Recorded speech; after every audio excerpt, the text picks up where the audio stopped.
The London Top Show is sponsored by खाता book. Business हुआ easy.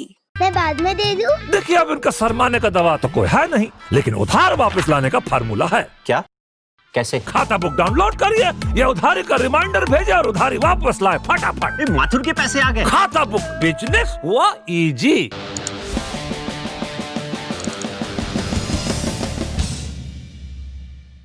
नमस्कार, आप देख रहे हैं द ललन टॉप शो और मैं हूं अनंत भट्ट। एक ऐसा न्यूज शो जिसमें हम आपको बताते हैं सीधी सपाट खबरें, बिना किसी लाग लपेट के, बिना किसी मुलम्मे के, मसाले के, ना कोई ट्विस्ट ना कोई घुमाव। तो चलिए शुरू करते हैं आज का ये सिलसिला। भारत में राज्य की शक्तियों में बराबर का बंटवारा है। विधायिका, कार्यपालिका और न्यायपालिका के पास बराबर बराबर ताकत है। न्यायपालिका, कार्यपालिका और विधायिका से जुड़े विवादों का निपटारा करती है, लेकिन कार्यपालिका और न्यायपालिका के बीच ही विवाद पैदा हो जाए तो उसका निपटारा कहां और कैसे होगा, यह बड़ा सवाल है। आंध्र प्रदेश के मुख्यमंत्री वाईएस जगन मोहन रेड्डी ने भारत के प्रमुख न्यायाधीश जस्टिस एस ए बोबडे को एक चिट्ठी लिखकर सुप्रीम कोर्ट के जज जस्टिस एन.वी. रमन्ना की शिकायत की है। आरोप लगाया है कि जस्टिस एन.वी. रमन्ना आंध्र प्रदेश में उच्च न्यायालय की सुनवाई में दखल दे रहे हैं। जस्टिस रमन्ना भारत के अगले मुख्य न्यायाधीश हो सकते हैं, इसीलिए शिकायत और शिकायत का बैकग्राउंड गहरे चिंतन की मांग करते हैं। आज बड़ी खबर में आपको इस मामले के बारे में विस्तार से बताएंगे। द ललन टॉप की टीमें बिहार पहुंच गई हैं, वहां से आ रही ताजा ग्राउंड रिपोर्ट। लेकिन सबसे पहले आपको दिखाएंगे वो तस्वीरें जो बिहार से आई हैं, ध्यान से देखिएगा। बिहार की जब गरीबी की परिभाषा लिखी जाएगी तो ये तस्वीरें नज़ीर बनेगी। ध्यान से देखेंगे, ये दाल है, चना है, जो ये जो बच्चे हैं ये चुन रहे हैं। हम गया जा रहे थे, रास्ते में हमें ये बच्चे दिख गए तो समझ में नहीं आया कि कर क्या रहे हैं। पास आए, पूछें तो पता चला कि ये दाल चुन रहे हैं। कितने देर से चुन रहे हो बच्चों आप लोग? बताओ कितने देर से? कब्बे से। काहे चुन रहे हो? कौन बोला चुनने के लिए? ये किसका ट्रक से गिर गया था क्या? हाँ। ट्रक से गिरा था? हाँ। कितना देर पहले गिरा था? कब्बे गिरा था। अच्छा, तो तुम लोग को बताया कि दाल गिर गया है? देखे तो सब चुनने बैठ गए। तो दादी, आपको सरकार की तरफ से दाल और गेहूं नहीं मिल रहा जो आप चुन रही हैं? नहीं मिल रहा है ना, कुछ नहीं मिल रहा है। तो अभी तो सरकार कह रही है कि उनकी तरफ से गेहूं, लॉकडाउन नवंबर तक सबको गेहूं और नहीं 1 किलो चना मिलना था। ये तो आप दिखाइए जरा क्या चुने हैं। ये तो चना आपको सरकार की तरफ से दिया ही जा रहा है, फिर अब चुन रही है इस जमीन पे। क्या करवाना है, कलपता है और कल्पना। लीजिए, आप इसे लीजिए, देख लीजिए। तो ये बिहार है और गेहूं चाची सरकार की तरफ से मिला कि नहीं? हाँ, मिला हुआ। मिला है? नहीं मिला चाची, नहीं। इस बार वोट देंगे कि नहीं? बात करने में थोड़ी असहज महसूस हो रही है, क्योंकि हमने जो तस्वीरें दिखाई और हम जब बातचीत करने की कोशिश की है तो उनका साफ कहना था कि देखे हम लोगों को और लगा कि ये उठा लेना चाहिए, है ना। क्यों उठा लेना चाहिए सवाल है, और जवाब आप देख रहे हैं इनकी आर्थिक स्थिति को। द ललन टॉप की बिहार चुनाव यात्रा की टीम गंगा में हमारे साथी अभिषेक, सौरभ और मनोज हैं। छपरा से गया के रास्ते में थे। जहां के लिए निकले थे वहां पहुंचने से पहले ही उन्हें वो वजह मिल गई जिसके लिए वो 1 महीने घर से दूर फील्ड में रहने वाले हैं। कहां है वो अनाज जिसके लोगों के घर पहुंचने की शाबाशी दिल्ली और पटना की सरकारें खुद को दे चुकी हैं। हम में से कई लोगों के घरों में बाहर सड़क पर इस्तेमाल चप्पल को घर के अंदर नहीं लिया जाता ताकि सड़क की गंदगी घर में ना घुसे। सोचिए कैसी विडंबना है कि इसी सड़क से लोग कुछ दाने चुनकर लेना चाहते हैं। चुनाव वाले उस बिहार में जहां पार्टियों और सरकार की जेबें चुनाव करवाने में ढीली हुई जा रही हैं। ऐसी ही विडंबनाओं की कहानियां तलाशेंगी हमारी 4 टीमें जो मैदान पर मौजूद हैं। इनकी ग्राउंड रिपोर्ट्स पर आएंगे, लेकिन पहले कुछ सुर्खियों पर गौर कीजिए। पिछले 24 घंटों के दौरान देश में कोरोना संक्रमण के 66,732 नए मामले सामने आए हैं और 816 मरीजों की मौत हुई है। 71,559 मरीज ठीक भी हुए हैं। इन सबको मिलाकर भारत में कुल मामले हो चुके हैं 71,20,538 और कुल मौतें हो चुकी हैं 1,09,150। ठीक हुए मरीजों की संख्या भी जान लीजिए, यह आंकड़ा भी काफी बड़ा है और राहत देने वाला भी है। कुल मरीज जो ठीक हुए हैं उनकी संख्या है 61,49,535। अब जरा दूसरी सुर्खी का रुख कर लेते हैं। हाथरस मामले से ये दूसरी सुर्खी जुड़ी हुई है। मामले में प्रशासन ने रातों रात पीड़िता का अंतिम संस्कार कर दिया था। घर वालों का कहना था कि वो इसमें शामिल नहीं हुए और ना ही उन्होंने इसके लिए सहमति दी थी। इसके बाद इलाहाबाद हाईकोर्ट ने स्वतः संज्ञान लिया। अदालत ने हाथरस और सूबे के वरिष्ठ प्रशासनिक और पुलिस अधिकारियों को तलब किया था। साथ में पीड़िता के माता पिता और भाई को भी हाजिर रहने को कहा गया था ताकि घटना को लेकर उनका पक्ष मालूम किया जा सके। परिवार को आज तड़के भारी पुलिस बंदोबस्त के बीच हाथरस से लखनऊ ले जाया गया। आपको बता दें कि परिवार को कल ही लखनऊ ले जाया जाना था, लेकिन परिवार ने रात के अंधेरे में जाने से मना कर दिया सुरक्षा कारणों का हवाला देते हुए। लिहाजा आज सुबह इस परिवार को कड़ी सुरक्षा के बीच लखनऊ ले जाया गया। साथ में हाथरस मजिस्ट्रेट और पुलिस अधीक्षक भी थे। सुनवाई जस्टिस पंकज मित्तल और जस्टिस राजन रॉय की डिवीजन बेंच के समक्ष हुई। मामले का नाम था गरिमापूर्ण ढंग से अंतिम संस्कार के अधिकार। सुनवाई से पहले पीड़ित परिवार की वकील ने कहा कि परिवार मामले की सुनवाई को यूपी से बाहर करवाना चाहता है। तीसरी सुर्खी है बत्ती गुल होने से जुड़ी हुई। मुंबई में आज सुबह 10 बजे के करीब एक के बाद एक कई ट्रांसफार्मर्स ठप हुए और देखते ही देखते पूरी मुंबई में बिजली चली गई। लोकल ट्रेनें भी जहां की तहां खड़ी रह गई।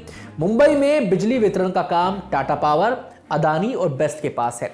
विद्युत सप्लाई में दिक्कत तब आई जब कलवा में टाटा पावर का एक बड़ा ट्रांसफार्मर फेल हो गया।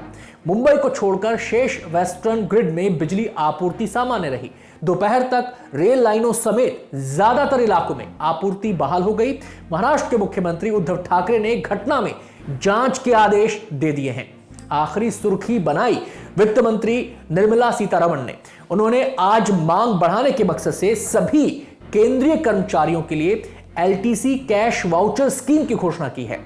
एलटीसी का इस्तेमाल केंद्रीय कर्मचारी लंबी छुट्टी पर घूमने जाने के लिए करते हैं।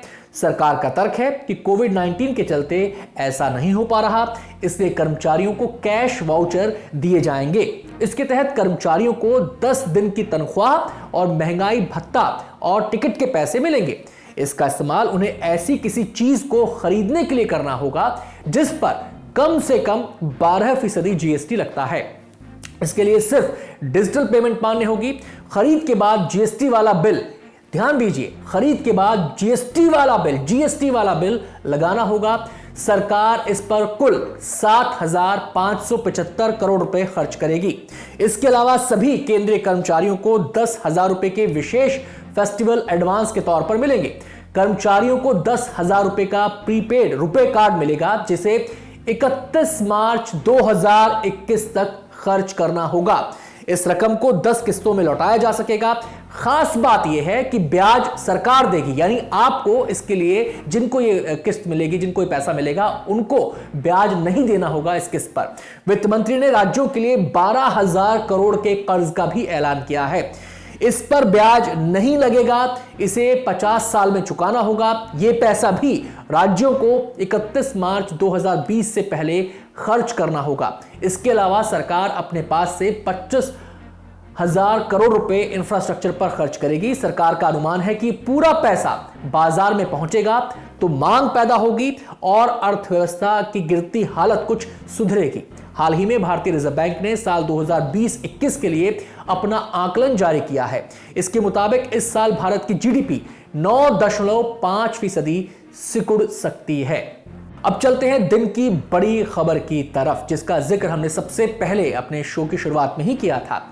आंध्र प्रदेश के मुख्यमंत्री और वाईएसआर कांग्रेस पार्टी प्रमुख वाईएस जगनमोहन रेड्डी ने chief justice of India SA Bobde को एक चिट्ठी लिखी है और तूफान आ गया है इस चिट्ठी के बाद। पत्र में उन्होंने सुप्रीम कोर्ट के दूसरे वरिष्ठतम जज एन.वी. रमन्ना पर गंभीर आरोप लगाए हैं। ऐसे बोबडे के बाद अप्रैल 2021 में जस्टिस एन.वी. रमन्ना ही अगले सीजेआई होंगे। आजाद भारत के इतिहास में शायद ये पहला मौका होगा जब एक मुख्यमंत्री ने भविष्य के सीजेआई के खिलाफ वर्तमान सीजेआई से इस तरह की शिकायत की है। चूंकि मामला न्यायपालिका से जुड़ा है तो हम बड़ी खबर में पत्र की बातें आपको बताएंगे और यह भी कि इसके पीछे की वजह क्या मानी जा रही है। साथ ही आंध्र प्रदेश हाईकोर्ट के साथ जगन सरकार की तनातनी का भी जिक्र करेंगे। पूरे मामले में जस्टिस रमन्ना का पक्ष भी अभी सामने नहीं आया है। जगनमोहन रेड्डी ने पत्र में आरोप लगाया है कि जस्टिस रमन्ना आंध्र प्रदेश हाईकोर्ट के कामकाज में दखल दे रहे हैं और सुनवाई को प्रभावित कर रहे हैं। उन्होंने यह भी आरोप लगाया है कि जस्टिस रमन्ना पूर्व मुख्यमंत्री और तेलुगु देशम पार्टी प्रमुख चंद्रबाबू नायडू के करीबी हैं और उनके साथ मिलकर सरकार को अस्थिर करने की कोशिश कर रहे हैं। इससे पहले आपने इस किस्म के आरोप शायद किसी जस्टिस के खिलाफ नहीं सुने होंगे। अपने आप में अनूठा यह मामला सामने आया है। इतना ही नहीं, जगन का कहना है कि जस्टिस रमन्ना की 2 बेटियों ने अमरावती में राजधानी बनने की घोषणा से पहले जमीन खरीदी, जिनका ट्रांजैक्शन संदिग्ध है। चंद्रबाबू नायडू सरकार के दौरान अमरावती कैपिटल रीजन में कथित अनियमितता और जमीन खरीद को लेकर जगन सरकार ने 10 सदस्यीय एक स्पेशल इन्वेस्टिगेशन टीम बनाई थी। जगनमोहन रेड्डी के 8 पेज के इस पत्र पर 6 अक्टूबर की तारीख लिखी है, लेकिन इसे 10 अक्टूबर को जगन के मुख्य सलाहकार अजय कल्लम ने प्रेस कॉन्फ्रेंस कर सार्वजनिक किया।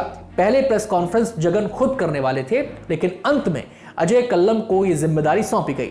अजय कल्लम पूर्व मुख्यमंत्री चंद्रबाबू नायडू के मुख्य सचिव रह चुके हैं। अजय कल्लम ने कहा कि जगन सरकार ने जांच से यह स्थापित कर दिया है कि चंद्रबाबू नायडू और उनके सहयोगियों ने 2014 से 2019 के बीच अवैध तरीके से अकूत संपत्ति अर्जित की है। पत्र में कई मामलों का जिक्र है और कहा गया है कि कैसे टीडीपी से जुड़े मामले कुछ सम्माननीय जजों को दिए गए हैं। पत्र में कहा गया है कि जब से वाईएसआर कांग्रेस पार्टी मई 2019 में सत्ता में आई है और चंद्रबाबू नायडू के दौर में जून 2014 से मई 2019 के बीच की गई डील पर जांच बिठाई है, तब से जस्टिस रमन्ना राज्य में न्यायिक प्रशासन को प्रभावित करने की कोशिश कर रहे हैं। जस्टिस रमन्ना को चंद्रबाबू नायडू का करीबी बताते हुए पत्र में जगन ने कहा है, मैं ये बयान पूरी जिम्मेदारी से दे रहा हूं। मैं बस नोटिस में ला रहा हूं कि सुप्रीम कोर्ट के सम्मानित पूर्व न्यायाधीश जस्टिस चिलमेश्वर ने यह बात सबूत के साथ ऑन रिकॉर्ड दर्ज की है। जगन का आरोप है कि जमीन खरीद को लेकर राज्य के पूर्व एडवोकेट जनरल दमलपति श्रीनिवास पर जो जांच बैठी उस पर हाईकोर्ट ने स्टे लगा दिया, जबकि एंटी करप्शन ब्यूरो ने उनके खिलाफ एफआईआर तक दर्ज की थी। 15 सितंबर 2020 को हाईकोर्ट ने मीडिया को श्रीनिवास मामले में दर्ज एफआईआर की डिटेल रिपोर्ट करने से रोक कर दिया था।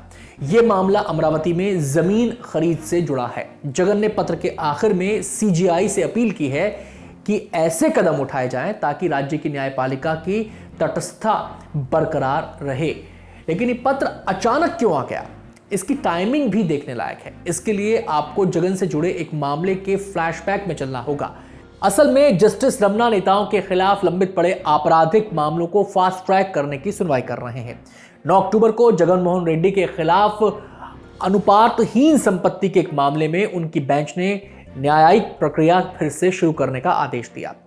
इसके अगले ही दिन यानी 10 अक्टूबर को जगन का यह पत्र मीडिया में आता है, जिसमें वो जस्टिस रमन्ना पर आरोप लगाते हैं। इस मामले में जगन 7 फरवरी को सीबीआई कोर्ट के सामने पेश हुए थे और निजी तौर पर पेश होने से छूट पाने के लिए उन्होंने 11 याचिकाएं डाली थी। उन्होंने व्यस्त स्केड्यूल और दूसरे कारण गिनाए थे। 9 अक्टूबर को जब सुनवाई शुरू हुई तो जगन के वकील जी अशोक रेड्डी ने केस की वर्चुअल सुनवाई की बात कही थी। कोर्ट ने 12 अक्टूबर तक टाल दिया था मामले को। तो सवाल है कि जगन का यह केस क्या है जिसकी फाइल फिर से खुल गई है। मामला है 10 अगस्त 2011 का, जब आंध्र प्रदेश हाईकोर्ट ने सीबीआई को निर्देश दिए कि जगन के दिवंगत पिता और पूर्व मुख्यमंत्री वाईएस राजशेखर रेड्डी की सरकार में कथित भ्रष्टाचार और अनियमितताओं की जांच की जाए। इस कथित भ्रष्टाचार की शिकायत कांग्रेस विधायक पी शंकर राव ने की थी। 17 अगस्त 2011 को सीबीआई के एंटी करप्शन ब्यूरो ने जगनमोहन रेड्डी और दूसरों के खिलाफ कई भ्रष्टाचार रोधी धाराओं में केस दर्ज किया था। सीबीआई की एक टीम ने 7 महीने की जांच के बाद 31 मार्च 2012 को चार्जशीट दाखिल की। 68 पन्नों की इस चार्जशीट में जगन को आरोपी नंबर 1 बनाया गया और ज्ञात स्रोतों से ज्यादा इनकम की बात कही गई। जगन के अलावा 12 लोगों का भी नाम इसमें शामिल था, जिसमें जगन के करीबी विजय साई रेड्डी भी थे। जगन पर क्या आरोप है? चार्जशीट में कहा गया है कि साल 2004 से साल 2009 के बीच जब जगन के पिता मुख्यमंत्री थे, तब जगन ने कुछ प्राइवेट कंपनियों, व्यक्तियों को माइनिंग की जमीन सस्ते दाम पर देने या लीज पर देने के लिए अपने पिता से कहा। इसके बदले में इन लोगों ने जगन के व्यापार में निवेश किया। सीबीआई ने कई प्रोजेक्ट्स को लेकर 10 और चार्जशीट दाखिल की, जिसमें लोगों ने जगन की कंपनियों में निवेश किया था। इन चार्जशीट में भी जगन को आरोपी बनाया गया। सीबीआई जांच के आधार पर ईडी ने भी जगन के खिलाफ मनी लॉन्ड्रिंग के 5 केस दर्ज किए। 17 जनवरी 2020 को जगन ने सीबीआई कोर्ट में याचिका दायर की कि मनी लॉन्ड्रिंग के मामले तब तक स्थगित कर दिए जाएं जब तक सीबीआई में मामलों की सुनवाई पूरी नहीं हो जाती। कोर्ट ने याचिका रद्द कर दी। ईडी का कहना था कि मनी लॉन्ड्रिंग मामले सीबीआई वाले मामलों से जुड़े हुए हैं।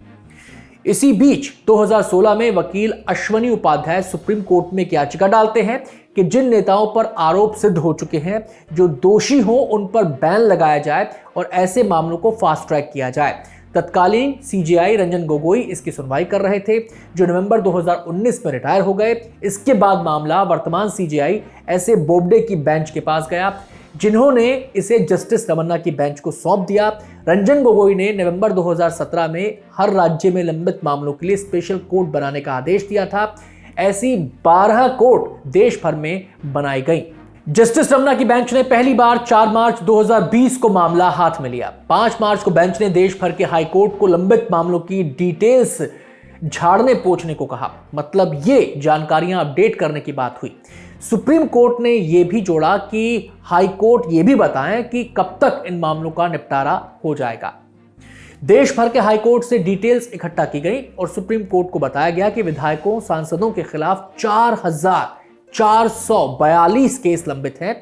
इनमें से 2,556 मामले वर्तमान जनप्रतिनिधियों के हैं। इसके बाद जस्टिस रमन्ना की बेंच ने 16 सितंबर को हाईकोर्ट के मुख्य न्यायाधीशों से एक स्पेशल बेंच गठित करने को कहा, जो इन मामलों की सुनवाई को मॉनिटर कर सके। इसी सिलसिले में सीबीआई अदालत से जगन का मामले में फिर से सुनवाई करने को कहा गया। तो इस पूरी पृष्ठभूमि में जगन मोहन की चिट्ठी सामने आई है।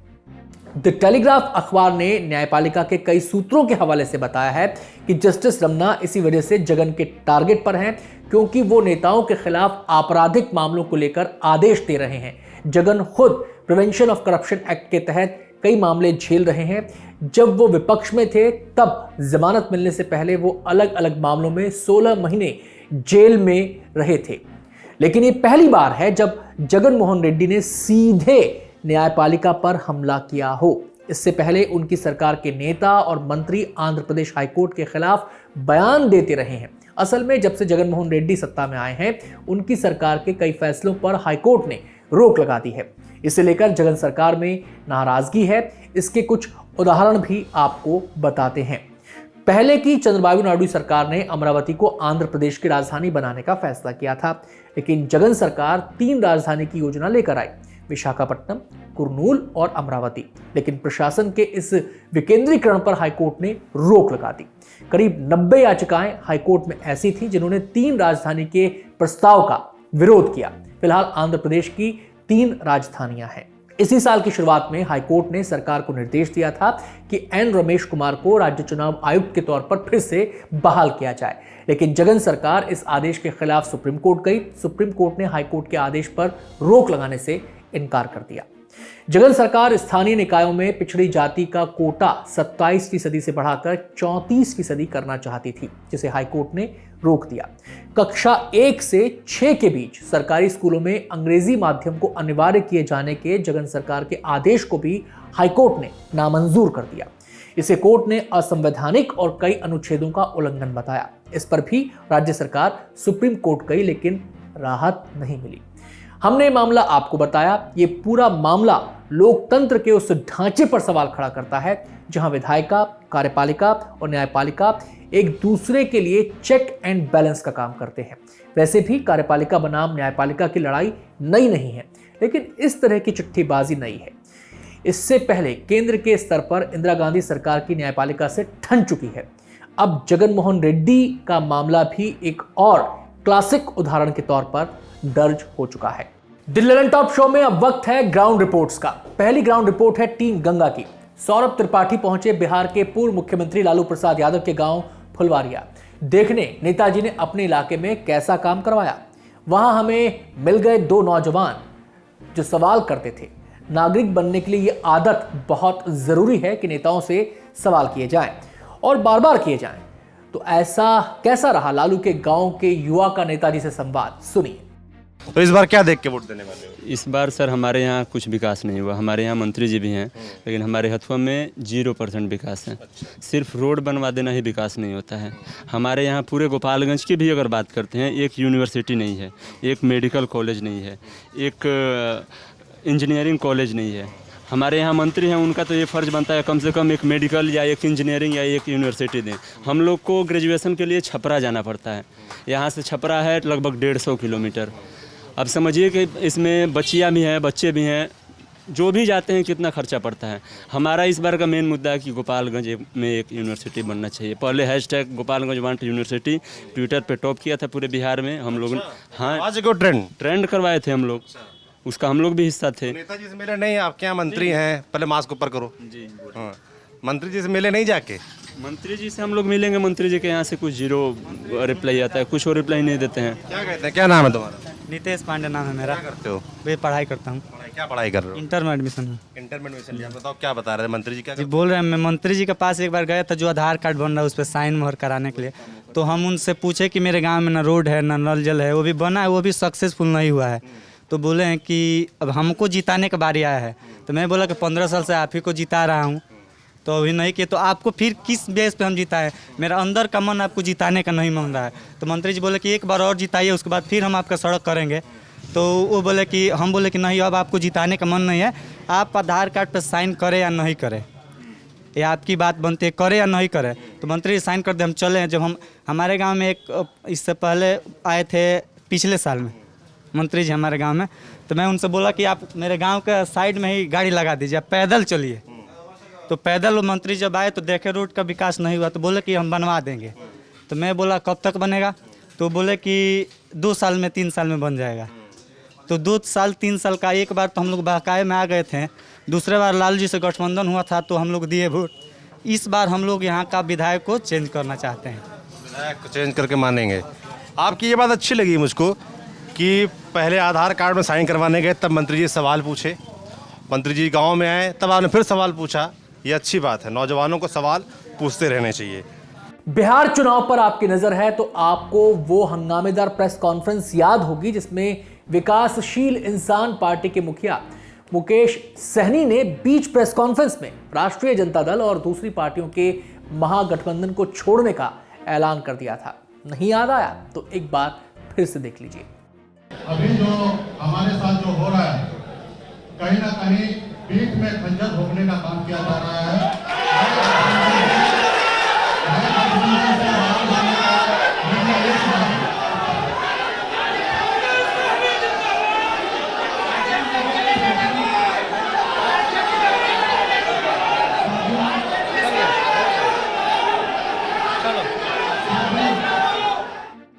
आप जानते ही हैं कि अब मुकेश सहनी और उनकी पार्टी एनडीए का हिस्सा हैं। उन्हें बीजेपी ने अपने कोटे में से सीटें भी दी हैं। हमारी टीम हीरा के सौरभ द्विवेदी ने घेरे में लिया मुकेश सहनी को और पूछा कि आखिर ऐसा क्या हुआ था कि बीच प्रेस कॉन्फ्रेंस में आपको महागठबंधन छोड़ देना पड़ा। सुनिए मुकेश सहनी ने इसका क्या जवाब दिया। एक ड्रामेटिक मोमेंट पिछले कुछ दिनों में बिहार की राजधानी पटना में हुआ, जब आरजेडी अपना अलायंस डिक्लेयर कर रहा था और एकदम से बीच प्रेस कॉन्फ्रेंस में आप उठे, आपने कहा मेरी पीठ में छुरा घोंपा गया, इस आशय की बात कही और उठ गए। तो ये ड्रामा कई लोगों ने कहा कि पूर्व नियोजित था, स्क्रिप्टेड था, कई लोगों ने कहा कि अचानक से हुआ। क्या हुआ था प्रेस कॉन्फ्रेंस में? नहीं, देखिए, एलिगेशन लगाने के लिए, आरोप लगाने के लिए लोग लगा सकते हैं, लेकिन अगर वो उसको सही तरीके से अगर समझे, अगर मुझे सही तरीके से जाने, तो उनको अंदाज़ा मिल जाएगा कि मैं कभी भी इस तरीके से मैं काम नहीं करता हूँ और मैं हमेशा संघर्ष चुनता हूँ। मैं मुंबई में मेहनत मजदूरी करके मैं एक कामयाब बिजनेसमैन, मैं वहाँ पे सफल बन गया। मैं फिल्म प्रोड्यूस किया, मैंने वहाँ पे बड़े कंपनी, प्राइवेट कंपनी मैंने बनाया और बड़े लंबे मैंने वहाँ पे काम किया और फिर वहाँ से मुड़कर मैं बिहार आता हूँ और मेरा जिद ही है कि मैं राजनीति में खड़ा हो जाता हूँ। मैं तो सोशल काम करते करते फिर यहाँ पे मैं पहुँच जाता हूँ। तो 2018 में मैं एक पॉलिटिकल पार्टी बनाया। जर्नी पे हम विस्तार से बात करेंगे। प्रेस कॉन्फ्रेंस में क्या हुआ? आपको पहले से पता नहीं था कि सीट का शेयरिंग क्या होना है? पहले से पता है। 2 रोज पहले हम तेजस्वी प्रसाद यादव जी से मिलते हैं घर पे और 2 महीना पहले भी पूर्व में भी बात क्लियर हो जाता है कि 25 सीट और डिप्टी सीएम हम आपको देंगे, अति पिछड़ा के नाते डिप्टी सीएम, और 25 सीट हम आपको देते हैं। ऐसे मेरी डिमांड तो बहुत ज़्यादा था, लेकिन हमने बोला कि क्या था आपका डिमांड? अभी हमने लोकसभा के बाद हमने उपचुनाव लड़ा और 15% वोट हमारे पार्टी को अकेले अपने दम पे आता है और एक सीट को लेकर हम लोग लड़ जाते हैं, आपस में दोस्ताना संघर्ष करते हैं और 15% हमारे वोट मिल जाते हैं और 45% में सरकार बन जाते हैं। अगर उसके अनुकूल अगर अनुपात सोचते तो हमारे पास 80 सीट होता है। लेकिन उसके बावजूद भी हमने कहा कि हमारे चुनाव आयोग का गाइडलाइन है कि हमको 10% सीट हमको बिहार में लड़ना ही है, तो 25 सीट पर हमें मिनिमम लड़ना है। उसके ऊपर आप जो सीट दे दो उस पर हम रेडी हो जाएंगे और डिप्टी सीएम कि इस पे माहौल बनेगा और फिर हमारी सरकार बनेगा। तो इस चीज़ पे 2 महीना पहले उन्होंने कंफर्म कर दिया कि ठीक है 25 सीट और डिप्टी सीएम हम आपको देते हैं। तो हमारे उसके बाद मिलना जुलना जारी रहा। फिर 2 रोज पहले भी हम मिलते हैं, उसमें भी बात होता है कि इतना सीट आपको दे रहे, इतना उनको दे रहे, इतना उसको दे रहे, सारा चीज़ गिनती में हो रहा है। हमारे पास 122 120 बच रहा है, तो मतलब ठीक है, आधे सीट आपको बच रहा है, काफ़ी है। और तो इस तरीके से सारे बातें हुए। ऐसे भी बात हुआ कि कांग्रेस को छोड़ देते हैं, हम लोग साथ में लड़ते हैं। तो हमने निर्णय लिया कि नहीं, उनको छोड़ना उचित नहीं होगा, थोड़ा सीट में आप देख लीजिए क्या कर सकते हैं, लेकिन रखना जरूरी है।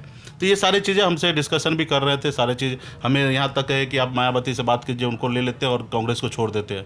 हमने मायावती के इधर भी हमने बात किया। किससे बात हुई आपकी मायावती की? मायावती में मतलब उनके जो नेशनल कोऑर्डिनेटर होते हैं गौतम राम जी, उनसे मेरा बातचीत हुआ कि गठबंधन में आने के लिए। तो तेजस्वी ने हमें बोला था कि 15-20 सीट हम दे सकते हैं, इतना आप ऑफ़र कीजिए। तो हमने वो उतना ऑफ़र भी उनको किया। तो उनका इंटरेस्ट था कि ज़्यादा से ज़्यादा सीट चाहिए। तो बात मतलब ठोसले नहीं पहुंच पा रहा था। मायावती जी के यहाँ से क्या आया मैसेज फिर कि नहीं इतनी ज़्यादा सीट चाहिए? ज़्यादा सीट चाहिए। तो बात खत्म हो गई? बात खत्म चल ही रहा था और हमारा इंटरेस्ट था कि कांग्रेस रहे। अच्छा। तो बहुत ज़्यादा तेजस्वी का इंटरेस्ट नहीं था? तेजस्वी का भी हो गया, लेकिन वो भी हमें नहीं पता। लेकिन मुझे तो जो काम दिए थे मैं वो काम कर रहा था। आप बोल रहे हैं ना कि तेजस्वी ये कह रहे थे कि कांग्रेस को छोड़ देते हैं। हाँ, ये उन्होंने बहुत बोला और फिर मुझे ये काम भी दिया कि आप ये बात कीजिए। और मैंने बसपा में जो उनके नेशनल कोऑर्डिनेटर है गौतम राम जी, उनसे मैंने बात भी किया और सीट पे कुछ बातें भी चल रहे थे। लेकिन हमने ठोसली बहुत ज़्यादा मजबूती से हमने काम नहीं किया, इसलिए क्योंकि मुझे पूरा इंटरेस्ट था कि कांग्रेस पार्टी को हमें हमारे गठबंधन में रखना है। क्यों? कांग्रेस के आने से क्या समीकरण बेहतर होते? समीकरण बेहतर रहते, पुराने साथी हैं, उनको छोड़कर हम लोग आगे बढ़ेंगे, वो मैं उचित नहीं समझ रहा था। ठीक है, और मुझे तो 25 सीट ही मिल रहा है, तो हम अपने किसी का सीट कम करा के मुझे क्या फ़ायदा मिलने वाला है। तो मैंने उतना इंटरेस्ट नहीं ले रहा था कि वहाँ पे रहना है कांग्रेस को। अच्छा, ये फॉर्मूला लोगों को अटपटा लग रहा था कि कांग्रेस 60 पर लड़ रही है और डिप्टी सीएम की दावेदारी नहीं कर रही, और आप 25 पे लड़कर कह रहे हैं कि मुझे डिप्टी सीएम चाहिए। तो मैंने सीट पे कंप्रोमाइज़ किया था और उसके बाद डिप्टी सीएम अति पिछड़ा के नाते हमें डिप्टी सीएम की जगह मिल रहा है कि चुनाव के पहले डिक्लेयर हो। हाँ, डिक्लेयर हो, ताकि एक मैसेज जाएगा अति पिछड़ा के बीच में। और उसके बाद राष्ट्रीय जनता दल आरजेडी कभी नहीं चाहेगा कि कांग्रेस पार्टी बिहार में एस्टेब्लिश हो, उसको डिप्टी सीएम दे दे या ज़्यादा सीट जीत के आए। वो राष्ट्रीय जनता दल कभी नहीं चाहेंगे। जब भी चाहें सोचेंगे कि उनको हम कम से कम निपटा के रखें, बिहार में बड़े लीडर उनमें नहीं होने दे। तो ये उनकी सोच है और आगे भी रहेंगे। तो मेरा ये सारे चीज़ें था कि मेरे साथ बात हुआ और फिर उसके बाद 2 दिन पहले भी बातचीत हुआ। उसके बाद जिस रोज़ प्रेस कॉन्फ्रेंस था उस रोज़ मैं 12:30 बजे उनके घर पे पहुंच जाता हूं, बुलाते हैं, मैं साथ में लंच भी करते हैं, हम लोग नाश्ता वगैरह सब करते हैं। और फिर जब निकलने लगते हैं 4 बजे का प्रेस कॉन्फ्रेंस होता है, फिर वो कांग्रेस पार्टी के तरफ से उनके लीडर लाने में लेट हो रहा था फ्लाइट, इसके लिए वो 5 बजे कर दिया जाता है। और जब हम 4:20 में निकलने का कोशिश करते हैं उनके आवाज़ से तो 4:20 पे हमें तेजस्वी मिलते हैं और वो मुझे एक सूची दिखा रहे हैं कि इसको इतना सारी चीज़ें कर रहे हैं, इतने सीटें सब कर रहे हैं। तो मेरे लिए जब बात हुआ तो बोले कि कल कर लेंगे, आपका सीट का नाम का हमारे पास इतना हो जाएगा, कल कर लेंगे। मतलब कल मतलब सबके आप कर रहे हैं और मेरा कल क्यों करेंगे? तो उन्होंने कहा कि कल कर लेते, कोई इशू नहीं है। तो मतलब ठीक है, नंबर आप कल इशू कर लीजिए, लेकिन डिप्टी सीएम का घोषणा कर दीजिए आज एटलीस्ट। आपका भी सीएम का चेहरा लॉन्च हो रहा है तो डिप्टी सीएम भी हो जाएगा, तो एक अच्छा मैसेज जाएगा। तो नहीं ठीक है, कल हम कर लेते, दोनों एक साथ में कर लेंगे। तो मुझे थोड़ा अटपटा लगा, डाउट लगा, सारे अनाउंसमेंट आज हो रहे हैं तो फिर तो मेरा क्यों कर रहे हैं? तो मैंने तो भी मैं चलो ठीक है, अभी 10-12 घंटे की बात है, शाम हो ही गया, कल में कितना टाइम लगेगा, कल भी कर लेंगे। और मैं वो उस हिसाब से मैं वहाँ से निकला।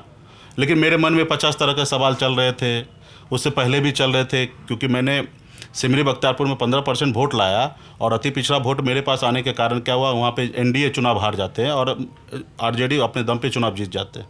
तो हमें ये इस तरीके से था कि ये लास्ट मोमेंट मुझे ढकेल देंगे कि आप अकेले लड़ जाओ, ताकि पूरे बिहार में एनडीए का चुनाव हरा के और हमें फ़ायदा मिल जाए। तो ये सब मेरे दिमाग में चल रहा था, पहले भी चल रहा था और बाद में भी चलने लगा। तो भी हम एक्सेप्ट करके निकल आए। फिर प्रेस कॉन्फ्रेंस में बैठते हैं और हम लोग जॉइंट हैंड करके सारा चीज़, प्रेस कॉन्फ्रेंस सारी चीज़ जो प्रक्रिया है वो सारे पे हम लोग कर रहे हैं। उसके बाद जब नंबर घोषणा होता है तो फिर वहाँ पे 2-3 दिन का टाइम ले लेते हैं। जो बात हुआ कि कल करेंगे, वो 2 से 3 दिन का समय ले रहे हैं और फिर वो समय भी नहीं है, लास्ट आवर में जाके हम लोग घोषणा कर रहे हैं। तभी मुझे लगा कि ये कुछ तो हमारे साथ गेम कर रहा है और मेरे साथ चीटिंग करने का इनका पूरा निर्णय हो चुका है। और फिर मैं तभी का तभी उठ जाता हूँ। जैसे 3 दिन का नाम लेते तो मैंने बोल देता हूँ कि भाई मेरे साथ चीटिंग किया जा रहा है। कई लोगों ने कहा कि तभी आपके फ़ोन पे एक मैसेज भी आ गया था कहीं से।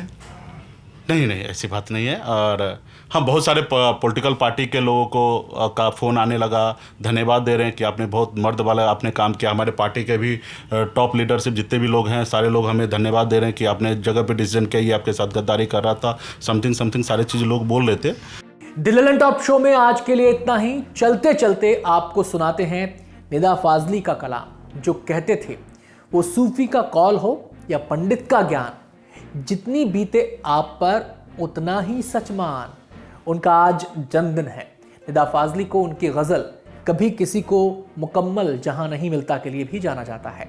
अंत में आज सुनिए उनकी एक नज़्म नकाबें। नीली पीली हरी गुलाबी मैंने सब रंगीन नकाबें अपनी जेबों में भर ली हैं। अब मेरा चेहरा नंगा है, बिल्कुल नंगा। अब मेरे साथी ही मुझ पर पग पग पत्थर फेंक रहे हैं, शायद वो मेरे चेहरे में अपना चेहरा देख रहे हैं।